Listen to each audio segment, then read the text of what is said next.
Hey guys, welcome to another video. In this video, we'll be solving some computer MCQs. And these MCQs are of class 10th, ICSE. All right, so before I start the video, I just wanted to say that this video will be uploaded on this channel as Equal to Classes Shivang. And there was a previous video that I uploaded, which was just a revision of computer MCQs. So this is the video. Be sure to check it out. It might help you. And the topic of this video was the revision of class 9 syllabus. All right, so let's start. MCQs. The keyword to create a class is C, class.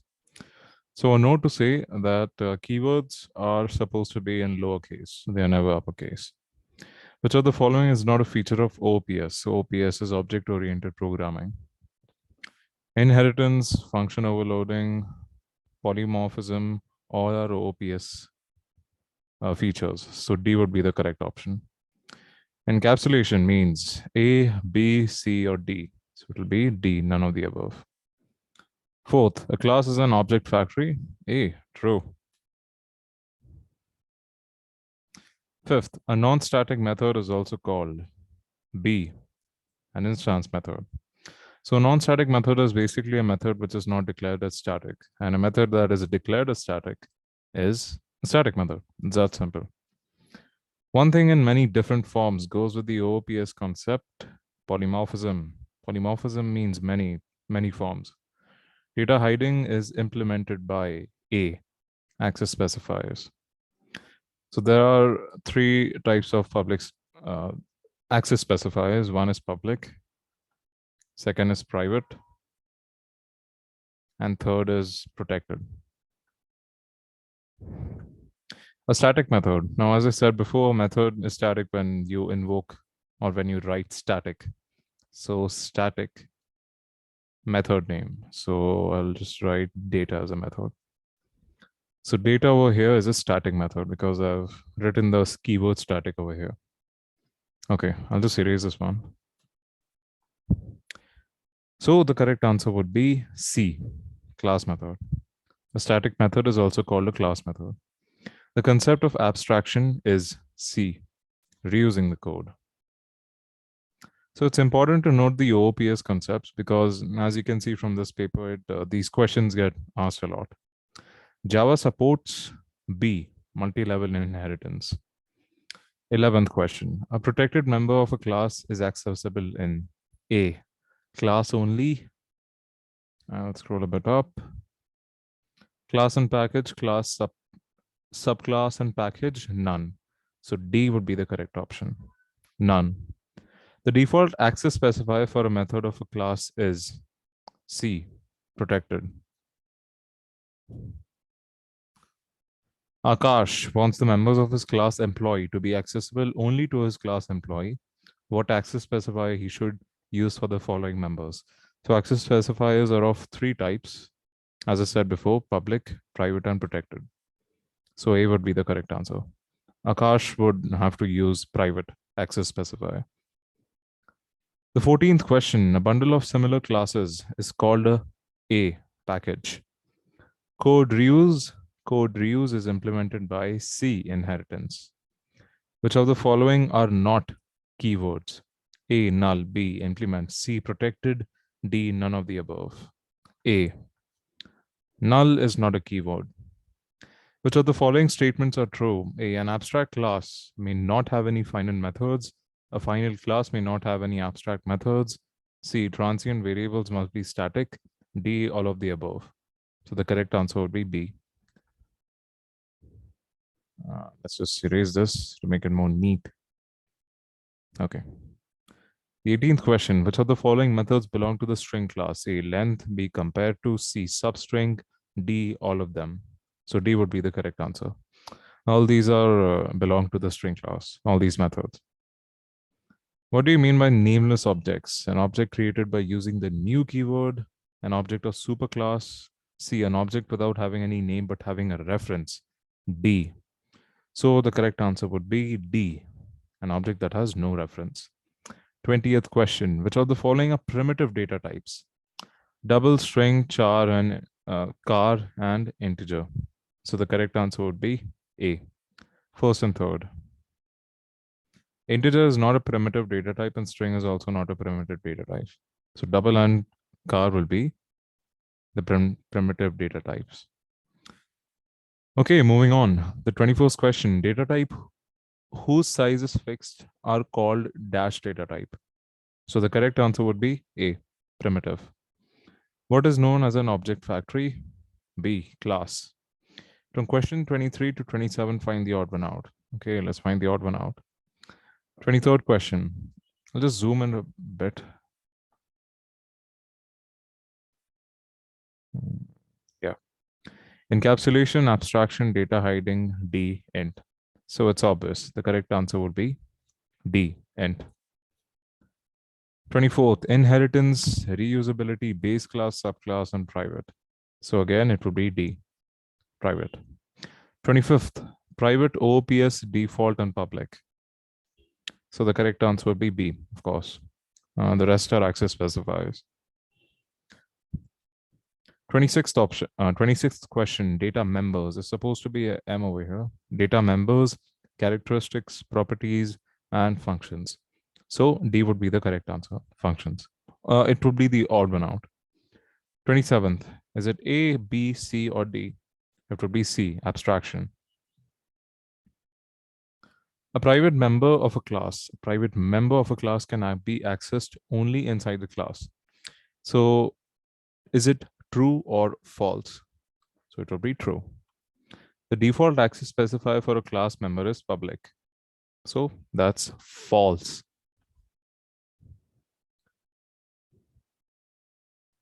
The OOPS concept that indicates data hiding is polymorphism. That is false. The 31st question, default access specifier means package access specifier. True. 32nd question, class methods are called by using class name. That is true. Class methods are also known as constructors. Okay. The 33rd question, the dash operator creates a new object and allocates memory for it. D would be the correct answer. The operator that deallocates memory occupied by an object and deletes the object is dash. So C would be the correct option. Delete. Okay. 35th question. A static data member of a class is initialized in dash. C, just after class definition. So if you have a code that goes like this, class, let's say test, and when the program begins, so the static data member of a class is initialized in dash. It is initialized just after class definition. So whatever variables you have to add, if it is static, then it has to be added just after, it has to be initialized just after the class definition. So you would have static int marks or something like that. Okay, I'm going to erase this to make it a bit neat. 36th question. To create an instance method, the keyword used is dash. So the correct option would be D. No keyword is required. 37th. Static methods are called using dash. So the correct answer would be B. Class name. Class name. Seema wants a data member of a class product. To be available in all child classes, the access specifier she should use is B, protected. 39th question. Which statement is true about a class definition? A, it must have at least one method. B, it must have at least one data member. C, it may not have any members. So the correct answer would be C. It may not have any members. Right, moving on. The 40th question, which statement is true? A, B, C, or D? So the correct answer would be C. An instance method can access both static and non-static data members. The keyword that represents the current object is B. The attributes or properties of a class are represented by B, data members. Class variable that is available to the entire class is known as dash. C, instance variable. The region within a within which a variable or a piece of code is accessible is called D, the scope of the variable. Dash keyword is used to provide access to classes stored inside a package in our program. So import will be that keyword. The 46th question, a class is an dash of an object. So that would be blueprint.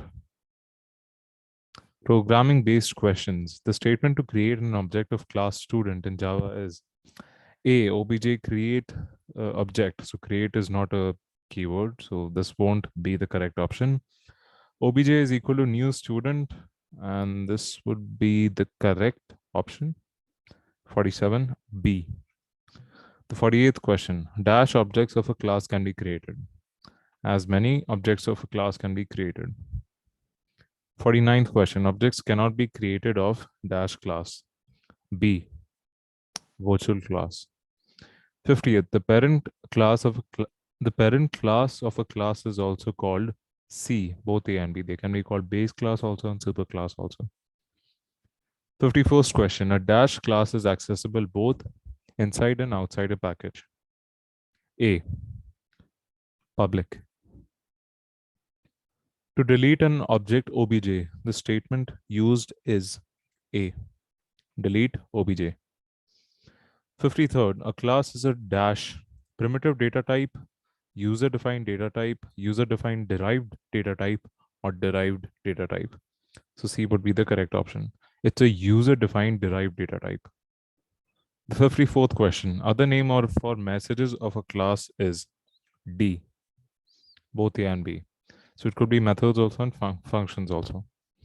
The members of a class are defined inside B, parentheses. 56th question, given a class as follows. So there's a snippet of code given over here. Class product public void display. So there's a method to invoke the display function using an object OB. The statement is B, OB.display. So first you have to create an object of the class. What is error in the following class definitions? Okay, so there's a snippet given over here. Abstract class xy, abstract sum, int x, int y. Okay, so the correct answer would be C, method is not defined properly. You have to write int over here. Or you have to write void, whether the method will return a value or not. If it won't, then you have to write void. If it will, then you have to write the respective data type that it will return. 50th question. What should be the execution order if a class has a method, static block, instance block, and constructor as shown below?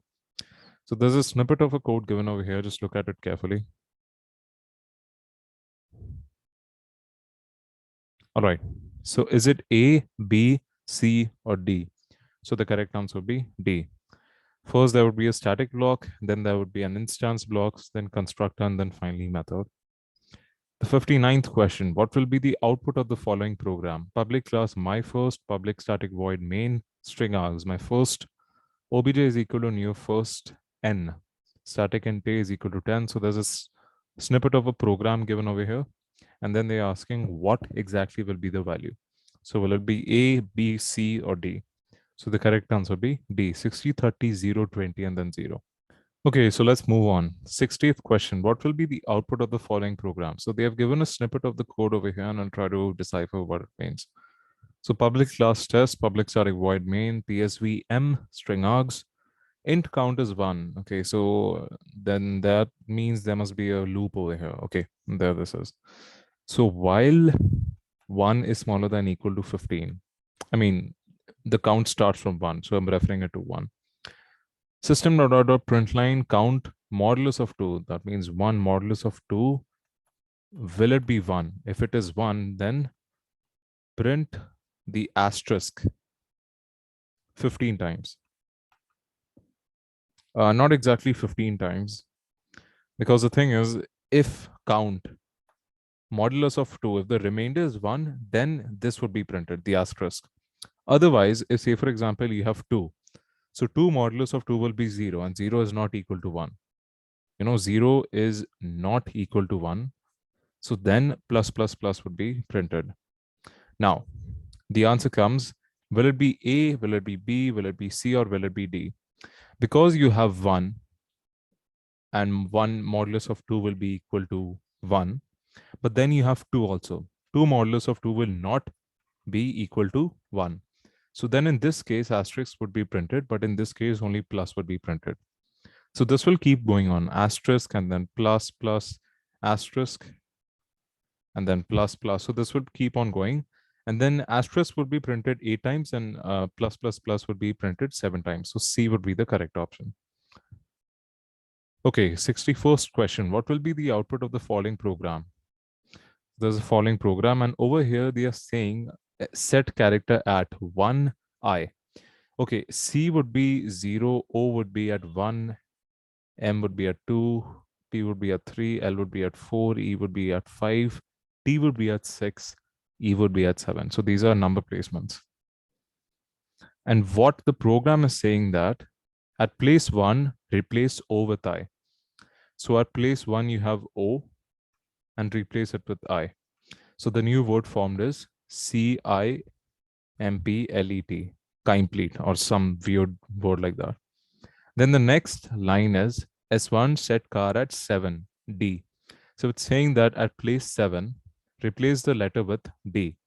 So at placement 7, you have E. You have the last word of you have the last alphabet as E, which is 7.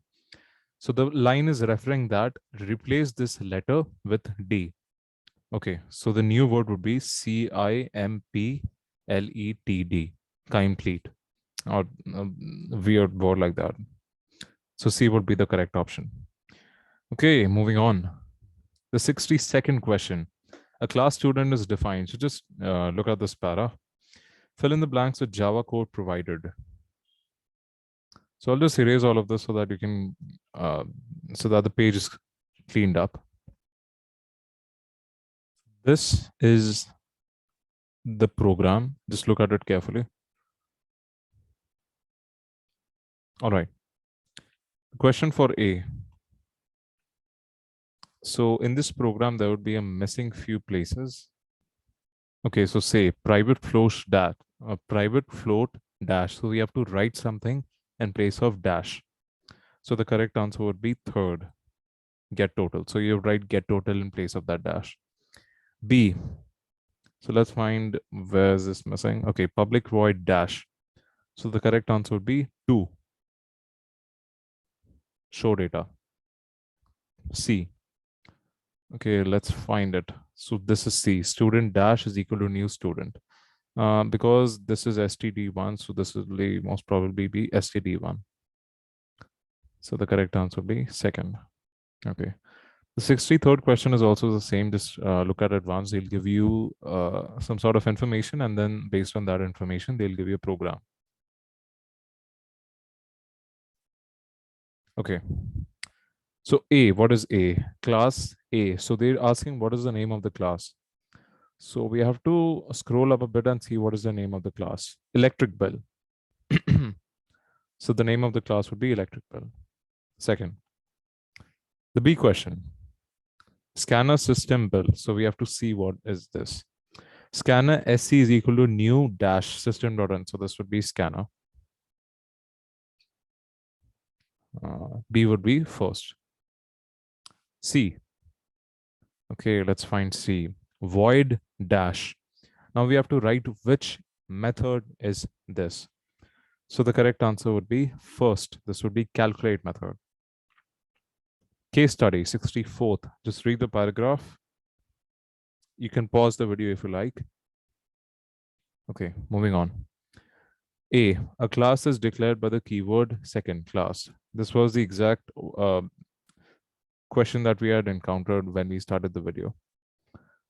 A class binds together one, data and functions. Okay, and then I'll just zoom out a bit. Okay. See, the binding of data and functions together is called three, encapsulation. D, characteristics of a class are also called both 1 and 2, attributes also and data members also. And then finally, the default access specifier of members of a class is default. So that brings us to the end of the video. I hope you learned something and you enjoyed something from this video. Again, I say this video will be uploaded on this channel, so be sure to check this video out. I've uploaded lectures on computer too and on history too, so feel free to check those videos out. Stay home, stay safe, take care, and I'll see you in the next video.